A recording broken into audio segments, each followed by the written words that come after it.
Hello friends, ഞാൻ doctor Rajesh Kumar. കിടന്നാല് സമയത്തിന് ഉറക്കം വരുന്നില്ല. ഇത് സ്ത്രീ പുരുഷ ഭേദമന്യേ ഒരുപാട് പേരെ ഇന്ന് അലട്ടുന്ന ഒരു പ്രശ്നമാണ്. പഠനങ്ങളും കണക്കുകളും പറയുന്നത് 100 പേരെ നോക്കിക്കഴിഞ്ഞാൽ അതിനകത്ത് 25 പേർക്കും ശരിയായിട്ട് ഉറക്കം കിട്ടുന്നില്ല എന്നുള്ളതാണ്. രാത്രി കിടന്നു കഴിഞ്ഞാൽ പലപ്പോഴും ചിന്തിക്കുന്നത് ഉറക്കത്തിനെ കുറിച്ചായിരിക്കും, പക്ഷെ ഉറക്കം വരത്തില്ല. 1-2 മണിക്കൂർ തിരിഞ്ഞും മറിഞ്ഞും കിടന്നാൽ മാത്രമേ ഉറക്കം വരത്തുള്ളൂ. ഈ ഒരു സാഹചര്യത്തിൽ എങ്ങനെ ശരിയായിട്ട് ഉറക്കം കിട്ടണം എന്ന് വിശദീകരിക്കാം. പലരും ഡോക്ടർമാരോട് സംശയം ചോദിക്കുന്നതാണ്, രാത്രി ഇപ്പൊ ശരിയായിട്ട് ഉറക്കം കിട്ടിയില്ലെങ്കിൽ പകല് ഞാൻ ഉച്ചയ്ക്ക് കിടന്നങ്ങ് ഉറങ്ങിയാൽ പോരെ എന്നൊക്കെ ചോദിക്കാറുണ്ട്. യഥാർത്ഥത്തിൽ നമ്മൾ മനുഷ്യരെന്ന് പറയുന്നത് പകല് ജോലി ചെയ്ത് രാത്രി ഉറങ്ങുന്ന ടൈപ്പ് ജീവികളാണ്. ഡയേണേഴ്സ് എന്നാണ് പറയുന്നത്. നമ്മുടെ തലച്ചോറും നമ്മുടെ ശരീരവും അതനുസരിച്ചാണ് സെറ്റ് ചെയ്തിരിക്കുന്നത്. രാത്രി ഉണർന്നിരിക്കുന്ന ജീവികൾ അനേകമുണ്ട്. ഇപ്പോൾ വവ്വാലുണ്ട്, അല്ലെങ്കിൽ മൂങ്ങയുണ്ട്, അല്ലെങ്കിൽ ഷുഗർ ഗ്ലൈഡേഴ്സ് എന്നൊക്കെ പറയുന്ന ജീവികളുണ്ട്. ഇവയെല്ലാം രാത്രി വളരെ ആക്റ്റീവ് ആയിരിക്കും, പകല് കിടന്നുറങ്ങും. ഇവയെ നമ്മൾ ഓപ്പോസിറ്റ് ആക്കാൻ നോക്കിയാൽ, അതായത് രാത്രി ഇവയെ ഉറങ്ങാൻ സമ്മതിക്കാതിരുന്നാൽ ക്രമേണ ഇവ ചത്തുപോകുന്നത് കാണാം. ഇതേ അവസ്ഥ തന്നെയാണ് മനുഷ്യനും. മനുഷ്യൻ രാത്രി കൃത്യമായിട്ട് ഉറങ്ങുക എന്ന് പറയുന്നത് നമ്മുടെ ശരീരത്തിന്റെയും തലച്ചോറിന്റെയും പ്രവർത്തനത്തിന് ഏറ്റവും പ്രധാനപ്പെട്ടതാണ്. ജനിക്കുന്ന കുട്ടികളാണെങ്കിൽ, ഇപ്പൊ ന്യൂ ബോൺ ബേബീസ് ഒക്കെ ആണെങ്കിൽ ഒരു ദിവസത്തിൽ ഏകദേശം 16 മണിക്കൂർ വരെ ഉറങ്ങും. കൊച്ചുകുട്ടികൾ, ഒരു ടീനേജ് വരെയുള്ള കുട്ടികൾക്കൊക്കെ ഒരു ദിവസം 9 മുതൽ 10 മണിക്കൂർ വരെ ഉറക്കം ആവശ്യമാണ്. സാധാരണ അഡൾട്ട്സിന് ഒരു ദിവസം 7 മുതൽ 7.5 മണിക്കൂർ ഒരു ദിവസം ആവറേജ് ഉറക്കം വേണം. അതൊരിക്കലും 6.5 മണിക്കൂർ താഴെ കുറഞ്ഞു പോകാനും പാടില്ല. സോ ഈ ഒരു രീതിക്ക് നോർമലായിട്ട് പോയാൽ മാത്രമേ നമ്മുടെ തലച്ചോറിൽ നമ്മുടെ തലച്ചോറിന്റെ പ്രവർത്തനം കൃത്യമായിട്ട് നടക്കുന്നതിന്, ഇപ്പൊ നമ്മളൊരു മൊബൈൽ ഫോണുമായിട്ട് വേണമെങ്കിൽ നമ്മുടെ ബ്രെയിനിനെ താരതമ്യപ്പെടുത്താം. മൊബൈൽ ഫോൺ കുറെ സമയം ഉപയോഗിച്ച് സ്റ്റക്കായി കഴിയുമ്പോൾ എന്ത് ചെയ്യും? നമ്മളൊന്ന് സ്വിച്ച് ഓഫ് ചെയ്ത് ഓൺ ചെയ്യും, റീസ്റ്റാർട്ട് ചെയ്യും, അല്ലേ? റീസ്റ്റാർട്ട് ചെയ്യുമ്പോൾ ആ ഫോൺ വീണ്ടും പ്രവർത്തിക്കും. നമ്മുടെ തലച്ചോറും അതുപോലെ തന്നെ. നമ്മുടെ തലച്ചോറിന് നമ്മൾ കൊടുക്കേണ്ട ഒരു റീസ്റ്റാർട്ടിംഗ് ആണ് സുഖകരമായിട്ടുള്ള ഉറക്കം എന്ന് പറയുന്നത്. രണ്ടാമത്തത്, നമ്മുടെ ശരീരത്തിൽ പുറപ്പെടുവിക്കുന്ന പലതരത്തിലുള്ള ഇൻഫ്ലമേഷൻസ് ഉണ്ട്. ഇപ്പൊ നമ്മൾക്ക് ശരീരത്തിലേക്ക് എത്തുന്ന ഭക്ഷണങ്ങൾ ഉണ്ടാക്കുന്ന പ്രശ്നങ്ങൾ, അമിതമായിട്ടുള്ള ടെൻഷൻ, അതേപോലെ ശരീരത്തിൽ നമുക്കുണ്ടാകുന്ന നീർക്കെട്ടുകൾ, പലയിനം അസുഖങ്ങൾ, ഇതെല്ലാം തന്നെ മാറ്റുന്നതിന് ഉറക്കത്തിന് കഴിവുണ്ട്. കാരണം ഉറങ്ങുന്ന സമയത്ത് നമ്മുടെ തലച്ചോറിൽ സൈറ്റോകിൻസ് എന്ന് പറയുന്ന ഒരു എൻസൈം, ഒരു കെമിക്കൽ റിലീസ് ചെയ്യുകയും ഈ കെമിക്കലാണ് നമ്മുടെ ശരീരത്തിൽ ഉണ്ടാകുന്ന ഈ ഇൻഫ്ലമേഷനെ പ്രധാനമായിട്ടും മാറ്റുന്നത്. പലപ്പോഴും പറയാറില്ല, ഇപ്പോൾ ഒരു അസുഖം വന്നു കഴിഞ്ഞാൽ നീ സുഖമായിട്ടൊന്ന് ഉറങ്ങൂ, നിന്റെ രോഗം കുറയുമെന്ന് പറയാറില്ല. അതിന് കാരണം ഇതാണ്. കാരണം ഈ സൈറ്റോകിൻസിന്റെ റിലീസിന് വേണ്ടിയാണ്. ഇങ്ങനെ നമ്മുടെ ശരീരത്തിനും മനസ്സിനും വളരെ പ്രധാനപ്പെട്ട ഒരു കാര്യമാണ് ഉറക്കം. രാത്രി കിടന്നിട്ട് ഉറക്കം വരുന്നില്ലെങ്കിൽ സിമ്പിളായിട്ട് കിടന്നുടനെ ഉറക്കം കിട്ടാൻ വേണ്ട ഒരു 6 സിമ്പിൾ ടിപ്സ് ഞാൻ വിശദീകരിക്കാം. ഇത് വളരെ ഫലപ്രദമാണെന്ന് പ്രൂവ് ചെയ്യപ്പെട്ടിട്ടുള്ളതാണ്.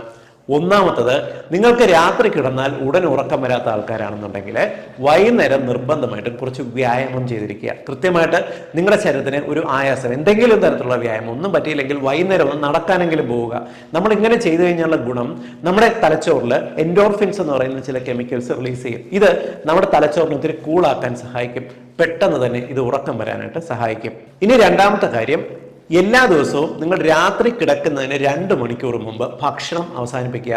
നിങ്ങൾ രാത്രി വയറ് നിറയെ ഫുഡ് കഴിച്ചുകൊണ്ട് കിടന്നു കഴിഞ്ഞാൽ ഒരുപക്ഷെ നിങ്ങളങ്ങ് മയങ്ങും, പെട്ടെന്ന് ഉറങ്ങുമായിരിക്കും. പക്ഷെ തലച്ചോറ് വർക്കിംഗ് ആണ്, നിങ്ങളുടെ ശരീരത്തിലെ ആന്തരിക അവയവങ്ങളും വർക്കിംഗ് ആണ്. കാരണം ഈ ഭക്ഷണം ദഹിപ്പിക്കണം. മാത്രമല്ല, രാത്രി കഴിച്ചിട്ട് കിടക്കുമ്പോൾ ഉണ്ടാകുന്ന ദഹനക്കേട്, പുളിച്ചു തകട്ടൽ, ഇതെല്ലാം തന്നെ നിങ്ങൾക്ക് ഭയങ്കര അസ്വസ്ഥത, ഒരു ഡിസ്റ്റർബ്ഡ് സ്ലീപ്പ് ആയിരിക്കും ഉണ്ടാകുന്നത്. പലപ്പോഴും ശരിയായിട്ട് ഉറക്കം, ചുരുങ്ങിയ സമയം മാത്രം ഉറക്കം കിട്ടുക, അത് കഴിഞ്ഞ് എഴുന്നേക്കുന്നതിന് അസിഡിറ്റിയും ബുദ്ധിമുട്ടും ആയിരിക്കും. അതുകൊണ്ട് രാത്രി കിടക്കുന്നതിന് 2 മണിക്കൂർ മുൻപെങ്കിലും ഭക്ഷണം അവസാനിപ്പിച്ചിരിക്കുക. മാത്രമല്ല, എല്ലാ ദിവസവും ഒരേ സമയത്ത് ഉറങ്ങാനായിട്ട് ശ്രദ്ധിക്കണം. ഇപ്പോൾ നിങ്ങൾ പലരും ചെയ്യുന്നതാണ്, രാത്രി ചിലർ 10 മണിക്ക് ഉറങ്ങും, പിറ്റേ ദിവസം പക്ഷേ അവർക്ക് സിനിമയും കണ്ടുകൊണ്ടിരിക്കും, 12 മണിക്കായിരിക്കും കിടക്കുക, അതിന്റെ പിറ്റേ ദിവസം ഒരു 11 മണിക്കാൻ കിടക്കാൻ ശ്രമിക്കും. ഇങ്ങനെ ഓരോ സമയത്ത് നമ്മൾ മാറി മാറി കിടക്കാനായിട്ട് പോകുന്നത് നമ്മുടെ ശരീരത്തിലുള്ള ഒരു ബയോളജിക്കൽ ക്ലോക്ക് ഉണ്ട്. ഇതിന്റെ പ്രവർത്തനത്തിന് തളം തെറ്റിക്കും. നമുക്ക് കൃത്യം ഒരു സമയമാകുമ്പോൾ വിശപ്പ് വരുന്നത്, ഒരേ സമയത്ത് ടോയ്ലറ്റിൽ പോകണമെന്ന് തോന്നുന്നത്, ഒരേ സമയമാകുമ്പോൾ ഉറക്കം വരുന്നത്, ഇതെല്ലാം തന്നെ നമ്മുടെ ശരീരത്തിനകത്തുള്ള ബയോളജിക്കൽ ക്ലോക്ക് വർക്ക് ചെയ്യുന്നുണ്ടാണ്. കൃത്യസമയത്ത് ഉറങ്ങുന്ന ഒരാൾക്ക് ഓട്ടോമാറ്റിക്കലി എല്ലാ ദിവസവും ആ സമയമാകുമ്പോഴത്തേക്കും ബ്രെയിൻ ക്രമേണ ഷട്ട് ഡൗണിലേക്ക് പോകും. അതുകൊണ്ട് എല്ലാ ദിവസവും ഒരേ സമയത്തിന് ഉറങ്ങാനായിട്ട് ശ്രദ്ധിക്കണം. ഇനി മൂന്നാമത്തെ കാര്യം നമ്മുടെ ശരീരത്തിന്റെ ടെമ്പറേച്ചറാണ്. എപ്പോഴും നമുക്ക് നല്ലത് അന്തരീക്ഷത്തിലുള്ള ടെമ്പറേച്ചറിനേക്കാൾ നമ്മുടെ മുറിയുടെ ടെമ്പറേച്ചറോ നമ്മുടെ ശരീരത്തിന്റെ ടെമ്പറേച്ചറോ ഒരു 1-2 ഡിഗ്രി ഒരു അല്പം കുറഞ്ഞിരുന്നു കഴിഞ്ഞാൽ നമുക്ക് സുഖകരമായിട്ട് ഉറക്കം കിട്ടും. വളരെ പെട്ടെന്ന് തന്നെ ഉറക്കം വരും. പലപ്പോഴും ഈ വേനൽക്കാലത്ത് രാത്രി കിടന്നുടനെ ഉറക്കമില്ലാതെ അസ്വസ്ഥപ്പെടുന്ന പലർക്കും ഈ ടെമ്പറേച്ചർ വ്യത്യാസം ഒരു പ്രധാന ഫാക്ടറായിട്ട് വരുന്നുണ്ട്. അതിനുവേണ്ടി ചെയ്യേണ്ടത്, ഇപ്പോൾ നമുക്ക് വേണമെങ്കിൽ മുറിയിൽ AC ഉണ്ടെങ്കിൽ AC ഫിറ്റ് ചെയ്ത് കഴിഞ്ഞാൽ മുറിയുടെ ടെമ്പറേച്ചർ നമുക്ക് അന്തരീക്ഷത്തിലെ ടെമ്പറേച്ചറിനേക്കാൾ ഒരു 3 ഡിഗ്രി കുറച്ച് വയ്ക്കാൻ പറ്റും. എന്നാൽ AC എത്ര പേർക്ക് വാങ്ങി വയ്ക്കാൻ പറ്റും അല്ലേ?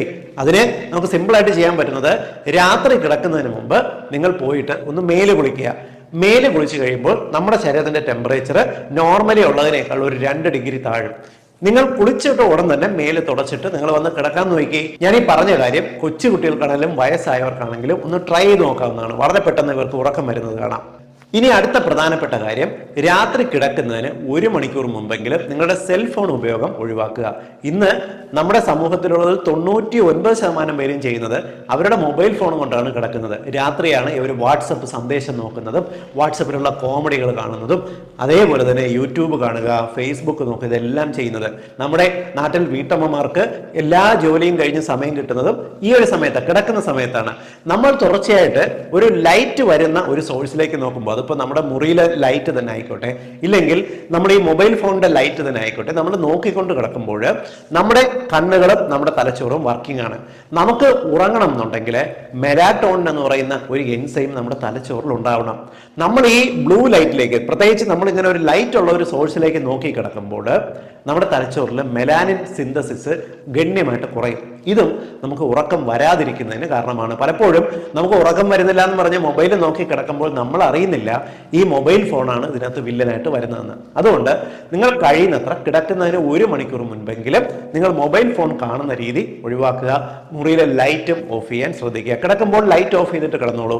രണ്ടാമത്തെ കാര്യം, നിങ്ങൾക്ക് ഇഷ്ടമുള്ള എന്തെങ്കിലും പാട്ടുകളോ ഇല്ലെങ്കിൽ ഇഷ്ടമുള്ള എന്തെങ്കിലും സംഭാഷണങ്ങളോ നിങ്ങൾക്ക് വേണമെങ്കിൽ കേട്ടുകൊണ്ട് കിടക്കാം. ഇപ്പൊ മൊബൈൽ ഫോണിൽ നിങ്ങൾക്ക് ഇഷ്ടമുള്ള എന്തെങ്കിലും റെക്കോർഡിംഗ് കേൾക്കുകയോ ഇല്ലെങ്കിൽ മൊബൈൽ ഫോണിൽ ഇപ്പോൾ ഏതെങ്കിലും ഒരു ഇന്റർവ്യൂയോ വേറെ എന്തെങ്കിലും നിങ്ങൾക്ക് കേട്ടുകൊണ്ട് കിടക്കാം. ഒരിക്കലും കാണരുത്.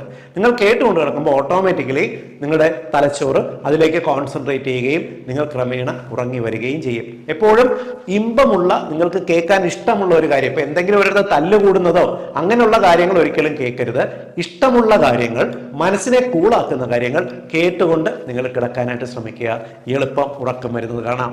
ഇനി ഉറക്കം വരാനുള്ള 6ാമത്തെ മാർഗം എന്ന് പറയുന്നത് ലോകമെമ്പാടും ഇന്ന് പരീക്ഷിച്ച് വിജയിച്ച ഒരു ടെക്നിക്കാണ്. ഇത് ആദ്യമായിട്ട് കണ്ടുപിടിച്ചത് അമേരിക്കയിലെ മിലിറ്ററി ക്യാമ്പിലാണ്. കാരണം അമേരിക്കയിൽ മിലിറ്ററി ക്യാമ്പില് ഉറക്കമില്ലാത്ത പട്ടാളക്കാർക്ക് അവരുടെ ജോലിയിൽ കോൺസെൻട്രേറ്റ് ചെയ്യാൻ പറ്റാത്ത ഒരു അവസ്ഥ വന്നപ്പോൾ എവിടെയാണെങ്കിലും കിടന്നു കഴിഞ്ഞാൽ അപ്പോൾ തന്നെ ഉറങ്ങുന്നതിന് വേണ്ടി അമേരിക്കൻ US ആർമി കണ്ടെത്തിയ ഒരു സിമ്പിൾ ടെക്നിക്കാണ് ഞാനിവിടെ വിശദീകരിക്കുന്നത്. ഇത് നമ്മുടെ നാട്ടിലും ഒരുപാട് സൈക്കോളജിസ്റ്റുകൾ അവരുടെ രോഗികൾക്ക്, ഉറക്കമില്ലാത്തവർക്ക് സജസ്റ്റ് ചെയ്ത് വിജയിപ്പിച്ച ഒരു മാർഗമാണ്. സിമ്പിളായിട്ട് നമുക്ക് ചെയ്യാൻ പറ്റുന്നത്, നിങ്ങൾ കിടക്കുമ്പോൾ മലർന്ന് റിലാക്സ് ചെയ്ത്, ലൈറ്റൊക്കെ ഓഫ് ചെയ്ത് മലർന്ന് റിലാക്സ് ചെയ്ത് ആദ്യം നമ്മൾ കിടക്കുക. അതിനുശേഷം നമ്മുടെ മുഖത്തെ മസിലുകളെ പരമാവധി ടൈറ്റ് ചെയ്ത് പിടിക്കാൻ ശ്രമിക്കുക. കണ്ണടച്ച് മുഖത്തെ മസിലുകളെ പരമാവധി ടൈറ്റ് ചെയ്ത് പിടിക്കാൻ ശ്രമിക്കുക. അതേസമയം തന്നെ നമ്മുടെ കോൺസെൻട്രേഷൻ നമ്മുടെ നെറ്റിയിലേക്ക് നമ്മൾ കോൺസെൻട്രേറ്റ് ചെയ്യുക. മനസ്സിൽ നമുക്ക് ഇഷ്ടമുള്ള എന്തെങ്കിലും കാര്യം, ഇപ്പോൾ ഉദാഹരണത്തിന് ഇപ്പോൾ പകലാണെന്നുണ്ടെങ്കിൽ നിങ്ങൾക്ക് ആകാശം, ആ നീലാകാശം ഉണ്ടല്ലോ, അതിനെ ഒന്ന് മനസ്സിൽ കാണാൻ ശ്രമിക്കുക. രാത്രിയാണെങ്കിൽ നല്ല ചന്ദ്രനും നക്ഷത്രങ്ങളും നിറഞ്ഞ ആകാശം നിങ്ങൾ മനസ്സിൽ സങ്കല്പിക്കുക. ആകാശത്ത് വേറൊന്നുമില്ല, നമ്മൾ ആകാശത്തേക്ക് എന്നെ നോക്കി കിടക്കുന്നതായിട്ട് മനസ്സിൽ സങ്കല്പിക്കുക. മുഖത്തെ മസിലുകൾ ടൈറ്റ് ആക്കി പിടിച്ചിട്ട് നെറ്റിയുടെ മധ്യഭാഗത്ത് കോൺസെൻട്രേറ്റ് ചെയ്തിട്ട് ഗ്രാജുവലി മുഖത്തെ മസിലുകൾ നമ്മൾ റിലാക്സ് ചെയ്യുക. കൂളായിട്ട് കിടക്കുക. മനസ്സിൽ നമ്മൾ ചന്ദ്രനെ, ആ നീലാകാശം, നമ്മുടെ ആ നക്ഷത്രങ്ങളുള്ള നീലാകാശം നമ്മുടെ മനസ്സിൽ നമ്മൾ കാണാനായിട്ട് ശ്രമിക്കുക. ക്രമേണ നിങ്ങൾക്ക് പെട്ടെന്ന് തന്നെ ഉറക്കം വരുന്നത് കാണാം. ഇങ്ങനെ ചെയ്തിട്ടും ഉറക്കം വരാത്തവരുണ്ടെങ്കിൽ നിങ്ങളുടെ ശരീരത്തിലെ മസിലുകൾ നിങ്ങൾ മലർന്നു കിടന്ന് കാലുകളും കൈകളും നിവർത്തി വെച്ചതിന് ശേഷം ശരീരത്തിലെ മസിലുകൾ നമ്മളൊന്ന് ടൈറ്റ് ചെയ്ത് പിടിക്കാനായിട്ട് ശ്രമിക്കുക. ടൈറ്റ് ചെയ്ത് നമ്മൾ മാക്സിമം ടൈറ്റ് ചെയ്ത് പിടിക്കുക. മുഖവും ശരീരത്തിലെ മസിലുകളെ ഒരേപോലെ ടൈറ്റ് ചെയ്ത് പിടിച്ചതിന് ശേഷം ശ്വാസം എടുത്തു വിടാനായിട്ട് ശ്രമിക്കുക. അതായത് ഞാൻ മുൻപും പറഞ്ഞിട്ടുണ്ട്, ബ്രീത്തിങ് എക്സസൈസ്. ദീർഘമായിട്ട് ശ്വാസം ഉള്ളിലേക്ക് വലിച്ചെടുക്കുക, ഒരു അല്പസമയം ഹോൾഡ് ചെയ്യുക, ഒരു 3-4 സെക്കൻഡ് ഹോൾഡ് ചെയ്യുക, ഗ്രാജുവലി വിടാനായിട്ട് ശ്രമിക്കുക. ഇങ്ങനെ ഒരു 3-4 തവണ നമ്മളിങ്ങനെ ശരീരത്തിലെ മസിലുകൾ ടൈറ്റ് ചെയ്ത് ശ്വാസം എടുത്ത് വിട്ടതിന് ശേഷം ശരീരത്തിലെ മസിലുകൾ ഗ്രാജുവലി കംപ്ലീറ്റ് റിലാക്സ് ചെയ്യുക. നിങ്ങളുടെ ശരീരം മൊത്തത്തിൽ കൂളായിട്ട് സോഫ്റ്റ് ആയിട്ട് വരുന്നത് നിങ്ങൾക്ക് ഫീൽ ചെയ്യാൻ പറ്റും. നിങ്ങളുടെ ശരീരത്തിന് മൊത്തത്തിൽ ഒരു തളർച്ച പോലെ ഫീൽ ചെയ്യും. നിങ്ങൾ ക്രമേണ ഉറക്കത്തിലേക്ക് പോയി. ഈ ഒരു ഡീപ്പ് ബ്രീത്തിങ് എക്സസൈസ് ഗ്രാജുവലി നിങ്ങൾ കുറച്ച് സമയം കൂടി കണ്ടിന്യൂ ചെയ്യുക. മനസ്സിൽ നിങ്ങൾ മറ്റൊന്നും ആലോചിക്കരുത്, നിങ്ങൾക്ക് ഇഷ്ടമില്ലാത്ത ഒരു കാര്യങ്ങളും ആലോചിക്കരുത്, ഉറക്കത്തിനെ കുറിച്ചും ആലോചിക്കരുത്. നിങ്ങളുടെ മനസ്സിൽ നിങ്ങളുടെ രാത്രിയിൽ ആകാശത്തേക്ക് നോക്കി കിടക്കുമ്പോൾ നിങ്ങൾ എന്താണ് കാണുന്നത്? നക്ഷത്രങ്ങൾ മാത്രം, ഇല്ലേ? ആ ഒരു കാഴ്ച മാത്രം മനസ്സിലേക്ക് കൊണ്ടുവരാനായിട്ട് ശ്രമിക്കുക. നിങ്ങൾ 3-4 മിനിറ്റിനകത്ത് സുഖകരമായിട്ട് ഉറങ്ങുന്നത് കാണാം. നമുക്ക് ആദ്യത്തെ ഒരു സ്ലീപ്പ് ഞാൻ ഈ പറഞ്ഞ പോലെ വളരെ ഈസി ആയിട്ട് ഈ പറഞ്ഞ രീതിക്ക് നമുക്ക് കൊണ്ടുവരാൻ സാധിക്കും. ഒരുപാട് പേരിൽ പരീക്ഷിച്ച് വിജയിച്ച ഈ ഒരു അമേരിക്കൻ ആർമിയുടെ ടെക്നിക്കാണ് ഞാനിവിടെ വിശദീകരിച്ചത്. ഈ ഒരു കാര്യം ചെയ്താൽ എവിടെ വെച്ചാണെങ്കിലും നമുക്ക് വളരെ പെട്ടെന്ന് തന്നെ, ഇപ്പോൾ വീട്ടിൽ തന്നെ കിടക്കണമെന്നില്ല, മാറി കിടക്കുകയാണെങ്കിൽ പോലും നമുക്ക് പെട്ടെന്ന് ഉറക്കം വരുന്നത് കാണാം.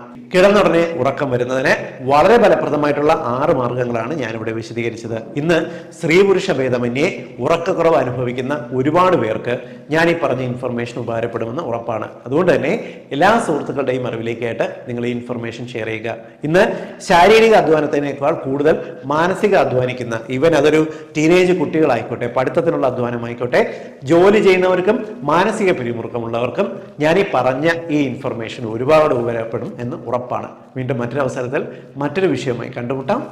ബൈ.